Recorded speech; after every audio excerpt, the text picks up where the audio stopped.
안녕하세요. 밤이 되면 열리는 서점. 저는 서점지기 푸첼라입니다.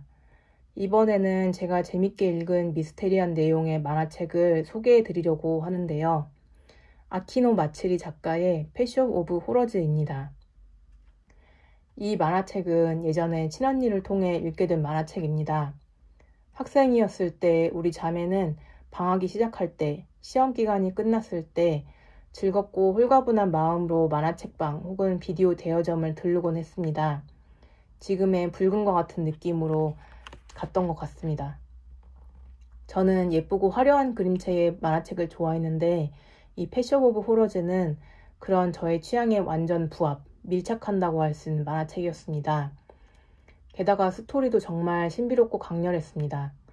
읽기 시작하고 완결이 늦어서 그 이후로 이 만화책을 잊고 지내다가 최근에 와서야 이 책을 다시 읽게 되었습니다. 언니가 저한테 거짓말을 했던 걸지도 모르겠는데 당시 이 작가가 죽었다라던가 해당 일본 출판사가 문을 닫았다라던가 하는 소문을 언니를 통해 들었던 것 같습니다. 지금 와서 확인해 봤을 때 그 소문은 사실이 아니었던 것 같습니다. 언니의 의도는 거짓말이었는지 아니면 카더라를 듣고 저한테도 옮겨준 것인지는 잘 모르겠습니다. 대강 소개를 드려보면 이 만화책은 제목 그대로 미국 차이나타운에 있는 펫숍이 이야기의 주요 무대입니다. 호러가 들어갔다고 해서 진짜 공포물은 아닙니다. 공포보다는 판타지나 미스테리에 가까운 느낌입니다.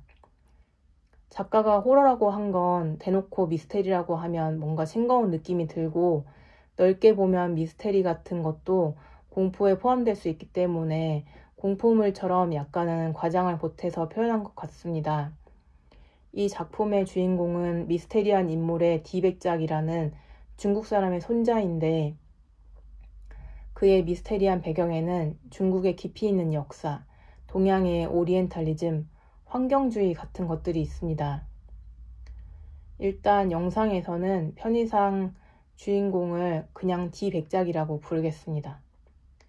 여기서 등장하는 환경주의는 최근에는 살짝 촌스럽게 느껴질 수 있는 개념으로 자연이 사람에 의해서 일방적으로 무기력하게 파괴되고 인간은 무지하다 이런 느낌입니다. 그래서 자연이자 동양의 편으로는 디백작이, 인간의 편으로는 미국 사람인 레온이라는 형사가 등장합니다. 두 주인공 사이에는 BL 느낌이 한 꼬집 정도로 거부감이 크지 않게 첨가되어 있습니다. 전체적인 이야기의 틀은 큰 흐름보다 그때그때 에피소드 중심으로 전개됩니다. 대강의 에피소드 틀은 항상 디백작의 펫숍에서는 미스테리한 동물들이 고객에게 팔려나가고 그로 인해서 형사적인 사건이 발생해서 레온이 펫숍을 조사하게 되지만 디백작에게서는 당연히 어떤 혐의점도 발견할 수 없다. 이런 식입니다. 디백작이라는 별명에 맞춰서 이 만화책 시리즈의 모든 에피소드는 드림, 둠, 다이아몬드 등 D로 시작하는 에피소드 제목을 갖습니다. 이야기가 흘러갈수록 이 제목들이 억지스러워진다는 느낌이 있었지만 한편으로 저는 이런 일관성이 재밌고 좋았습니다. 작가가 디테일을 많이 신경 쓴 듯한 느낌이 들어서 독자이자 고객으로서 기분 좋은 느낌도 들었습니다. 내용을 좀 더 자세하게 말씀드려보면 제가 제일 좋아하는 스토리는 1권의 첫 화인데 첫 화부터가 너무나 강렬해서 저 만화책을 읽은 지 10년도 넘게 지난 것 같은데 가끔씩 그 스토리가 생각났습니다. 그리고 그 강렬함으로 저는 만화책에 빠르게 집중하게 되었습니다. 이 만화책을 아끼는 입장으로서 제가 가장 흥미롭고 신비롭게 읽었던 첫 화의 얘기를 여기서 요약을 해서 스포를 해도 될까 고민을 했는데 그냥 디백작의 배경이나 전체적인 이야기의 틀만 요약해 보기로 했습니다. 디백작의 펫숍은 차이나타운의 한 작은 가게이지만 막상 내부는 펫숍계의 도라에몽 주머니처럼 바다와 밀림, 각각의 동물들의 방으로 넓게 꾸며져 있습니다. 손님들은 가끔 내부에서 길을 잃을 정도입니다. 그와 같은 내부의 공간은 샵 내부에 피워져 있는 향의 환각 효과인지 디백작 자체의 아우라 같은 것인지 또는 말 그대로 손님들이 그냥 홀린 것인지 분명하지는 않습니다. 펫숍의 대부분의 고객들은 주로 희귀한 애완동물을 원하는 부유층인데 그들은 펫숍에서 자기에게 필요한 인연에 맞는 동물들을 만나서 데려가게 됩니다. 고객들이 동물을 선택하는 과정은 마치 운명처럼 진행이 되는데 대부분의 경우 고객들이 동물들을 사람으로 보고 반드시 그 동물을 데려가야겠다고 마음먹게 됩니다. 다른 사람들에게는 원래의 동물로 보이는 경우도 있고 사람으로 보이는 경우도 있고 그때그때 다릅니다. 고객들은 펫숍에서 왜 사람을 파느냐고 하면서도 운명처럼 만난 동물들을 흔쾌히 데려가게 됩니다. 각각의 동물을 데려갈 때마다 디백작은 고객에게 계약서를 쓰게 하는데 비극적인 결말을 맺는 경우는 대부분 고객들이 그 계약 내용을 지키지 않은 경우에 발생합니다. 이 계약서로 인해서 디백작은 동물을 잘못 팔았다던가 이상한 동물을 팔았다는 책임으로부터 자유로울 수 있습니다. 각각의 고객들은 특성에 따라서 혹은 욕망에 따라서 그 동물들과 에피소드를 겪게 되는데 각각의 에피소드는 고객이 죽는 경우도 있고 펫이 죽는 경우도 있고 드물게 해피엔딩스러운 결말도 있습니다. 고객이나 주변 인물들의 죽음으로 인해서 형사사건이 발생하고 그렇게 레온이라는 형사가 디백작을 만나게 됩니다. 형사는 대부분의 사건들이 이 펫숍과 관계된 것을 직감적으로 느끼지만 막상 디백작에게는 아무런 혐의점이 없습니다. 레오는 무디고 둔하면서도 어떤 면에서 직감이 발달하고 성격 좋은 인본주의적인 인물로 디백작과의 관계는 마치 애니메이션 천사소녀 네티와 네티를 잡으러 쫓는 셜록스의 관계와 비슷합니다. 둘은 서로 티격태격하면서도 약간의 애정이 있고 쫓고 쫓기는 관계이면서도 협조적인 관계입니다. 디백작의 가족은 왜 그런지 조부, 아버지와 같은 부계 중심으로만 구성되어 있고 심지어 이들은 거의 서로 함께 살았던 시간조차 없게 느껴집니다. 마지막에 가면 이들의 미스테리가 약간은 밝혀지는데 실제 디백작인 할아버지, 아버지, 제가 그냥 퉁쳐서 디백작이라고 부르기로 한 이 디백작의 손자인 이 만화의 주인공, 이 3대는 사실 구분이 없을 정도로 동일한 인물로 무성생식 내지는 이분법으로 태어난 느낌이어서 유전자가 동일하다고 할 수 있습니다. 실제로 많은 사람들이 할아버지와 아버지, 이 주인공인 아들을 모두 헷갈려 합니다. 책에서 주인공의 나이는 17세 정도의 소년으로 되어 있는데 동양 사람들이 어려 보인다는 특징, 이들의 유전적인 어떤 배경 등으로 이 17세의 소년과 할아버지나 아버지는 구별이 되지 않을 정도로 늙지 않았습니다. 어쩌면 그렇다기보다는 같은 사람이라고 하는 게 나을 것도 같습니다. 제 짐작이지만 이 디백작가의 남자들은 불로장생의 느낌으로 마치 식물처럼 씨앗이 심어져서 열매를 맺으면 다시 씨앗이 생기고 다시 열매를 맺는 것과 같이 대를 이어가는 것 같습니다. 책 내용에서도 잠깐 언급되지만 주인공 디백작은 육식을 하지 않습니다. 몇 개의 에피소드에서 펫과 고객은 약간의 로맨스적 감정을 갖는데 거기서 오는 애틋함이 특별합니다. 이루어질 수 없는 사랑, 금단의 사랑과 같은 느낌이 있고 좀 더 순수한 느낌도 있어서인 것 같습니다. 첫 화의 이야기는 펫의 주인공에 대한 사랑이 느껴지는 내용으로 비극적 결말로 인해서 더욱더 아련함이 있었습니다. 저의 느낀 점을 대강 말씀드려 보겠습니다. 작은 공간이 내부로 들어가면 미스테리하게 넓은 공간이 되고 그림 속에서 어떤 살아있는 생명체 등이 걸어 나오기도 하는 등의 그런 스토리는 왜 그런지 동양적인 느낌이 많은 것 같습니다. 저는 이 만화책을 보다가 어릴 때 읽었던 이회수 작가님의 벽오 금악도가 떠오르기도 했습니다. 읽어본 지 좀 오래돼서 나중에 다시 한번 읽어봐야 되겠다는 생각이 들었습니다. 비슷한 류의 만화책으로는 세상이 가르쳐준 비밀도 있는데 이 작품보다 미스테리함은 좀 덜하지만 설정이나 에피소드 구성 등이 이 책과 정말 비슷합니다. 거의 장르처럼 취급해도 좋겠다는 생각이 들었습니다.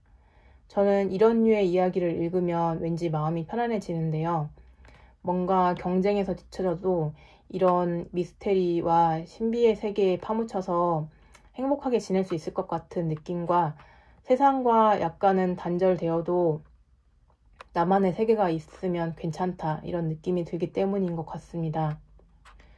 게다가 백작이 종종 말하는 이 지구에는 아직도 신비한 생명체가 많다는 식의 이야기는 저의 어린 시절 철없는 상상력도 허용해준다 라는 느낌이어서 제 안에 이런 허황된 얘기는 애들이나 보는 거야 라는 심리적인 그런 장벽을 무너뜨리고 다시 어릴 때의 상상력이 찾아오게 해주는 것 같았습니다. 저는 어린 시절과 같은 설레이고 두근거리는 상상력이 찾아오는 게 왜 그런지 두렵기도 하고 그립기도 합니다. 그리움은 단순히 어린 시절에 대한 향수이겠고 두려움은 안 그래도 철없는 제 자신이 완전히 철없음으로 함락당할까봐 오는 것 같습니다. 주인공인 백작은 나이는 어리지만 상당히 성숙하고 내면에 어떤 신념 내지는 종교 같은 것이 꽉 찬 인물이었는데 그런 식의 인물 묘사 및 설정에서 왠지 오리엔탈리즘이 느껴졌습니다.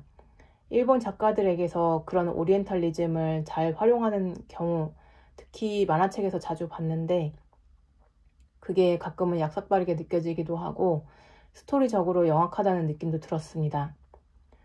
동양인은 잘 늙지도 않고 자연과의 조화를 소중히 여기면서 신중하고 어른스럽다.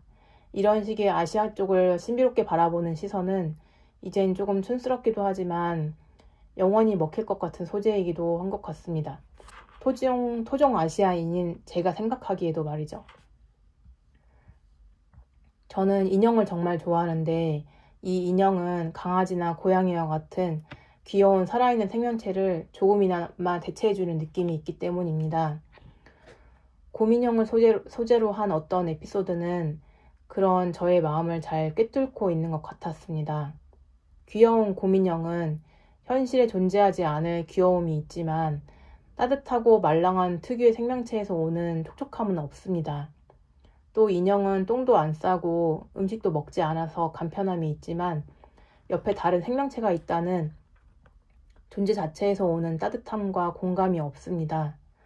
아무렇게나 내팽개쳐도 갖고 놀다 버려도 괜찮은 게 인형이지만 생명체와 함께한다는 책임감에서 오는 그런 저의 인간의 내적 성숙은 없습니다.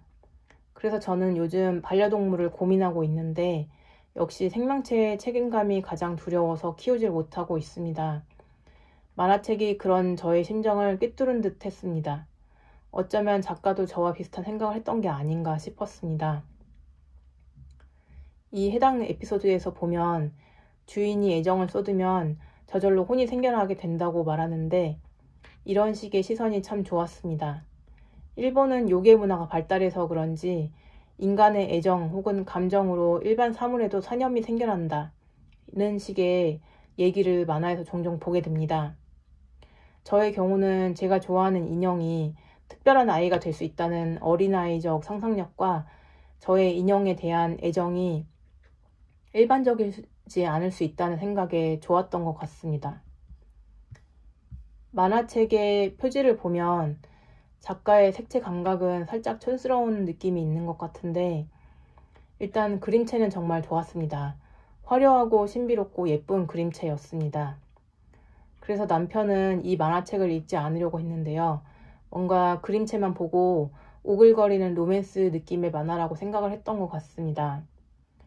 저도 각종 로맨스를 유명한 드라마나 영화 등으로 많이 봐왔기 때문에 더 이상의 로맨스를 일부러 찾아서 읽고 싶진 않았는데 그런 점에서 이 만화책은 팩과의 신비로운 로맨스가 간간히 있어서 인간들 간의 로맨스보다 신선하고 좋았습니다.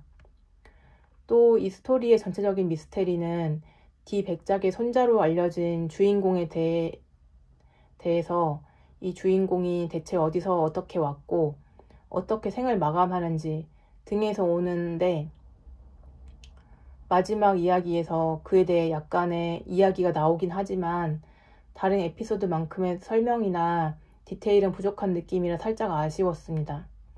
어쩌면 그 아쉬움이 신 패션 오브 호러즈라는 다른 시리즈로 돌아온 패션 오브 호러즈에서 풀릴 수 있을지는 모르겠습니다. 읽어볼 때까지는 미리 알고 싶지 않기도 합니다. 하지만 이런 미스테리한 스토리는 밝혀지지 않은 부분은 또 나름대로의 미스테리함과 스토리성으로 처리할 수 있기 때문에 독자에게나 작가로서 스스로의 양심에게나 조금은 부대낌이 덜할 것 같습니다. 1권의 첫화 이야기에서 오는 느낌이 워낙 강렬했기 때문에 다른 에피소드는 상대적으로 강렬함이 좀 덜한 느낌이 있었습니다. 어쩌면 작가는 1권 첫 번째 에피소드의 이야기를 마치 영감처럼 떠올려서 작업을 하고 이후 얘기부터 인위적으로 조사를 해가면서 스토리를 짰을지도 모르겠다는 생각이 들었습니다.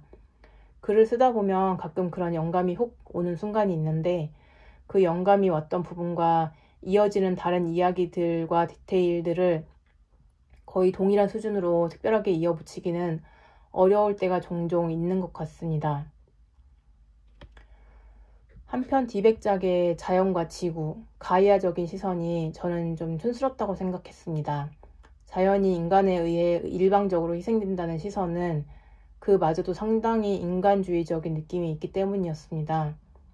인간이 예전에 자연에 영향을 가해서 당시 자연의 모습을 많이 바꾸긴 했지만 그에 대한 대가는 인간이 치르게 되어 있습니다.